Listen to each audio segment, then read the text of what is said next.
बीवी शोहर के जिस्म का एक हिस्सा दबाए, खुदा की कसम घर में रिज्क दौलत की बारिश होगी इंशाअल्लाह। मोहतरम नाजरीन, शोहर के जिस्म का वो कौन सा हिस्सा है कि जिसको अगर बीवी दबाए तो इस घर में बेपनाह रिज्क बारिश की तरह बरसेगा।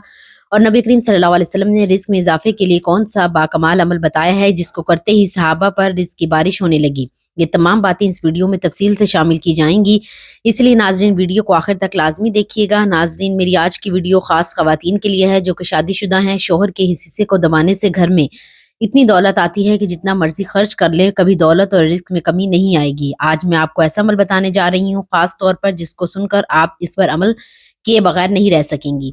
रात को सोने से पहले औरत ने शोहर का ये हिस्सा दबा लिया जिसको मैं बता रही हूँ तो दौलत कितनी फरामनी होगी और ऐसी जगह से रिस्क मिलेगा कि आपको गुमा भी नहीं होगा। आपने बहुत बार देखा होगा जब भी मर्द और औरत का निकाह होता है और मियाँ बीवी बन जाती हैं और जिस घर में औरत दुल्हन बनकर जाती है तो घर वाले चाहती हैं कि औरत का नसीब अच्छा हो, घर को संभाले, शोहर के घर वालों की अच्छी अच्छी खिदमत करे, जिसके अपने नसीब के बायस शोहर को अच्छा रिस्क मिलेगा। जिसको आपने सुना होगा कि रिस्क औरत के नसीब से मिलता है और औलाद मर्द के नसीब से मिलती है। इस तरह बहुत सी बातें आपको माशरे में सुनने को मिलती हैं। हदीस पाक में आता है कि निकाह के जरिए रिस्क तलाश करो और औरत से निकाह करो क्योंकि ये औरतें अल्लाह ताला की तरफ से तुम्हारे पास रिस्क में बरकत लेकर आएंगी।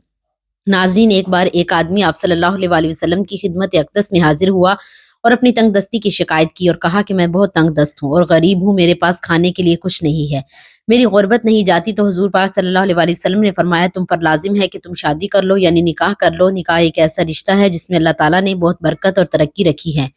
बेरोजगारों को भी रोजगार मिल जाता है जबकि तंग दस्त आदमी की तंग दस्ती दूर हो जाती है, रिज्क में बेहतरीन बरकत पैदा हो जाती है। जबकि आज के दौर में लोग निकाह करने में बहुत देर कर देते हैं, जब तक पैसा ना आ जाए, अच्छा घर ना आ जाए, अच्छी गाड़ी ना आ जाए, निकाह की तरफ देखते ही नहीं।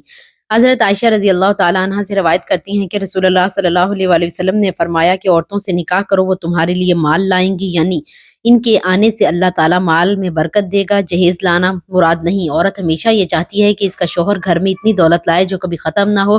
तो ऐसी औरत को चाहिए कि आज इसी ये अमल लाजमी कर लें। शोहर अपनी बीवी बच्चों के लिए मेहनत करता है, वो चाहता है कि इसके घर वाले सुकून से जिंदगी गुजार सकें, किसी से कुछ मांगना ना पड़े और अपनी ही कमाई हुई दौलत से बेहतरीन जिंदगी गुजार सकें।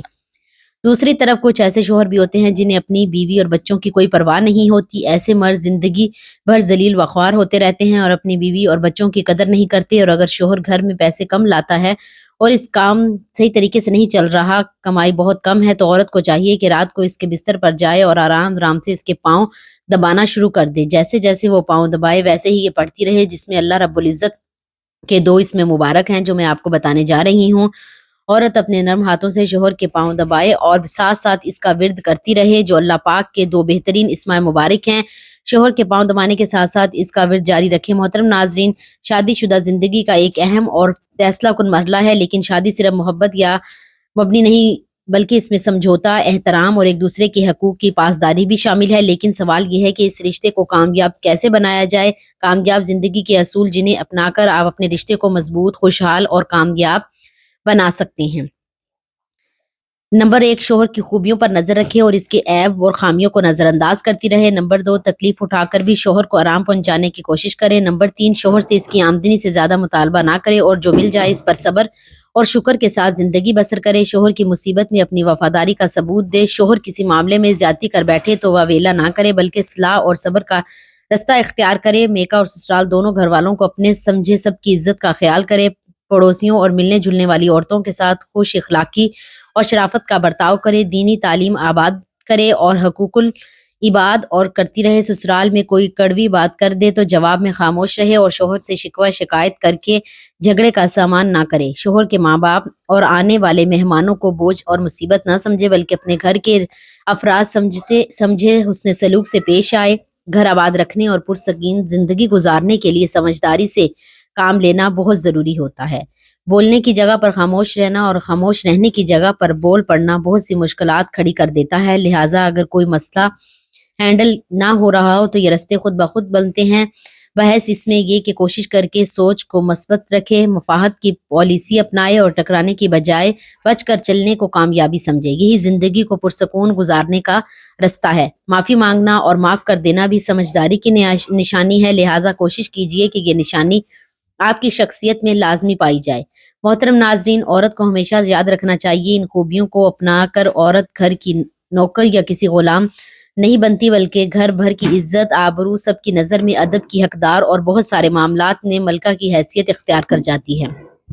کسی نے خوب کہا ہے کہ بیوقوف عورت شوہر کی نافرمانی کر کے اور اسے اپنا فرمانبردار بنا کر غلام بنانے کی کوشش کرتی ہے، یوں وہ غلام کی بیوی بن جاتی ہے، جبکہ عقل مند عورت شوہر کو بادشاہ کی حیثیت دے کر ملکہ بن جاتی ہے۔ اسلام نے میاں بیوی کی سرگرمیوں کے دائرے محدود کر دیے ہیں کہ دونوں میں سے ہر ایک کو مخصوص کردار اور دائرہ عمل ہے، جس میں اس نے راہ کرم ہر ایک سے اس کے تعلق سے سوال کیا جائے گا۔ نبی کریم صلی اللہ علیہ وسلم کا ارشاد گرامی ہے، تم میں سے ہر شخص ذمہ دار ہے اور ہر شخص سے اس کے متعلقین اور ماتحت لوگوں کے بارے میں سوال کیا جائے گا۔ حاکم اپنی رعایت کے حوالے سے ذمہ دار ہے، مرد اپنے گھر والوں کے متعلق ذمہ دار ہے اور عورت اپنے شوہر کے گھر اور اپنے بچوں کے ذمہ دار ہے۔ تم میں سے ہر شخص ذمہ دار ہے اور اس سے اس کی رویت کے بارے میں پوچھا جائے گا۔ محترم بھائیوں اور بہنوں، یہ ایک ایسا عمل ہے جو اللہ پاک کو بہت پسند ہے، کیونکہ میاں بیوی میں محبت ہونا اور ایک دوسرے کی طرف پیار سے دیکھنا گھر میں بہترین رزق اور برکت لے کر آتا ہے۔ ایک اسم مبارکہ جس کا مطلب ہے اللہ غنی ہے اور وہ آپ شوہر کو بھی مالا مال کر دے گا اور آپ کے شوہر کے رزق، دولت اور کاروبار میں اضافہ فرما دے گا، آپ کے شوہر کو مالا مال کر دے گا۔ جبکہ دوسرے نمبر پر یا ودودو، یہ اس میاں بیوی کے درمیان آپس میں محبت بڑھانے کے لیے ہے، یعنی اگر میاں بیوی میں کسی وجہ سے ناراضگی پیدا ہو جاتی ہے تو یہ اسم مبارکہ دونوں میں محبت پیدا کر دے گا۔ یا غنی کا ورد اسم مبارکہ آپ نے ورد کرنا ہے۔ اس ویڈیو میں بتائے گئے چھوٹے سے وظیفے کی برکت سے میاں اور بیوی دونوں میں محبت بڑھ جائے گی اور ایک ان کی دولت میں بھی اضافہ ہو جائے گا۔ ناظرین، دراصل بات یوں ہے کہ جب عورت اپنے خاوند کی خدمت کرتی ہے تو اس عمل سے اسے ثواب بھی ملتا ہے۔ میاں بیوی کا پیار محبت سے رہنا ہی گھر میں اتنی برکت پیدا کر دیتا ہے کہ انہوں نے سوچا بھی نہیں ہوتا، اور عورت جب پیار محبت سے اپنے شوہر کے پاؤں دبا رہی ہوتی ہے اور ساتھ ساتھ اس اسم مبارکہ کا ورد کر رہی ہوتی ہے تو اس عمل سے اس کے رزق میں اضافہ ہوگا اور ساتھ ساتھ آپس میں محبت بھی پیدا ہوگی۔ یاد رکھیں کہ میاں اور بیوی کے درمیان ناراضگی رزق، دولت میں بہت زیادہ کمی کا باعث ہے، لہٰذا میاں بیوی کو چاہیے کہ توبہ کر لے اور ایک دوسرے سے ناراض نہ ہو۔ میاں اور بیوی کا رشتہ ایسا رشتہ ہے جس میں ہلکی سی بھی ناراضگی یا ناچاکی آ جائے تو انسان کا گھر جہنم بن جاتا ہے اور گھر کا سارا سکون تباہ اور برباد ہو جاتا ہے، اور اگر سارا سکون تباہ اور برباد ہو جاتا ہے تو یہی رشتہ خوشی اور پیار محبت میں بدل جائے تو اس گھر میں سکون ہی سکون رہتا ہے۔ اس گھر سے برکت کبھی ختم نہیں ہو سکتی، رزق کی کبھی کمی نہیں آتی۔ اکثر یہ بات دیکھنے کی آتی ہے کہ آج کل کچھ لوگ دوسرے میاں بیوی کو آپس میں پیار اور محبت سے رہتا دیکھ پاتے سے یہ بات برداشت نہیں کرتے۔ لوگ پیار اور محبت سکون سے رہیں تو ان میں ناراضگی، لڑائی جھگڑے پیدا کرنے کے لیے بہت سے حربے آزما جاتے ہیں، لیکن جو میاں بیوی زندگی بھر ایک دوسرے کا ساتھ نہیں چھوڑ جاتے تو کچھ بھی ہو جائے ان کا کچھ نہیں بگڑ سکتا، اور اللہ پاک بھی ایسے میاں بیوی کی مدد فرماتا ہے۔ حضرت محمد صلی اللہ علیہ وسلم نے فرمایا، بہترین بیوی وہ ہے جسے اس کا خاوند دیکھے تو اس کا دل خوش ہو جائے، اگر خورش اس سے بات کا حکم دے تو اس کی اطاعت کرے، اور اگر شوہر گھر میں ہو تو اس کے مال اور اپنے نفس کی حفاظت فرمائے۔